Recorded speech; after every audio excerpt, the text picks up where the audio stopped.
Kita adalah generasi terakhir? Mengapa AI bakal menghapus konsep manusia bekerja dalam 10 tahun?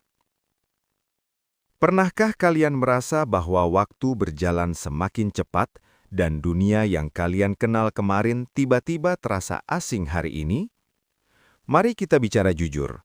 Kita mungkin adalah generasi terakhir yang merasakan apa itu artinya bekerja untuk hidup.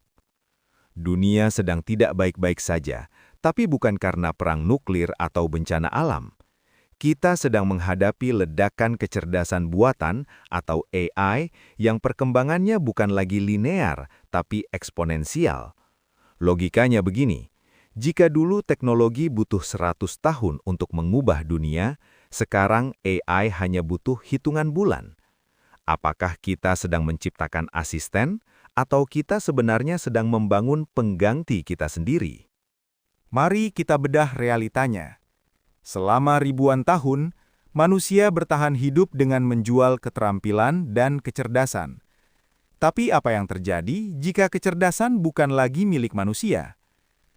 AI tidak butuh tidur, tidak butuh gaji, dan tidak punya perasaan. Dalam 10 tahun ke depan, AI bukan hanya akan menggantikan buruh pabrik, tapi akan menghantam kelas menengah, para sarjana. Logikanya, jika sebuah algoritma bisa melakukan diagnosa medis lebih akurat dari dokter atau menyusun kontrak hukum lebih cepat dari pengacara, mengapa perusahaan harus membayar manusia? Kita sedang menuju era di mana konsep bekerja 9/5 akan musnah. Kita bukan lagi sedang bersaing dengan sesama manusia. Kita sedang bersaing dengan mesin yang belajar 1.000.000 kali lebih cepat dari otak kita. Sejarawan Yuval Noah Harari pernah memperingatkan tentang munculnya the useless class atau kelas manusia yang tidak lagi berguna secara ekonomi. Ini bukan soal malas, tapi soal tidak ada lagi celah bagi manusia untuk berkontribusi dalam sistem produksi global yang sudah serba otomatis. Logika ekonominya ngeri.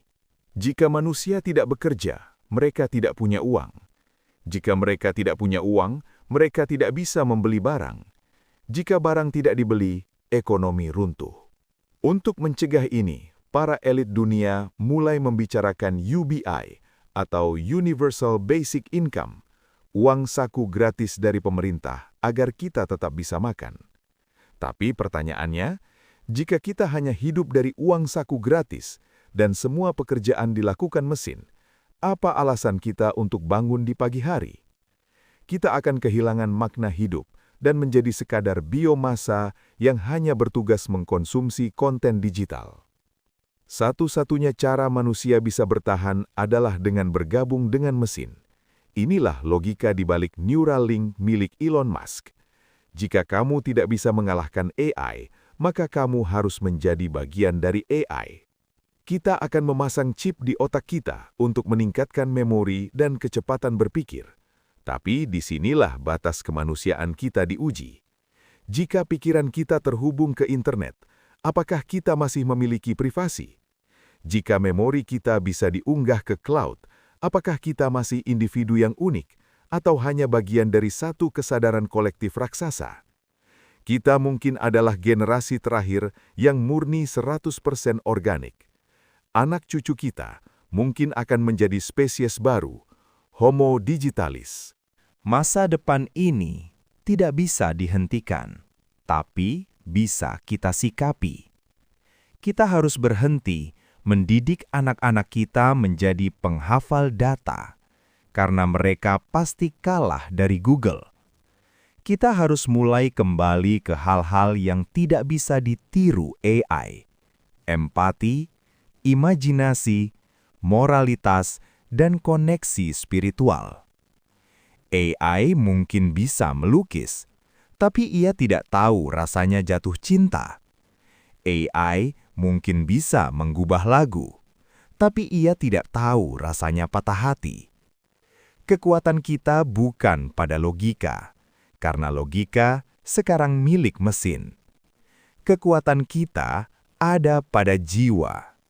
Jangan biarkan dirimu menjadi sekadar algoritma yang bisa diprediksi. Jadilah manusia yang tidak bisa dihitung oleh matematika mesin. Bagaimana menurut kalian? Apakah AI adalah puncak pencapaian manusia, atau justru merupakan alat bunuh diri bagi peradaban kita sendiri?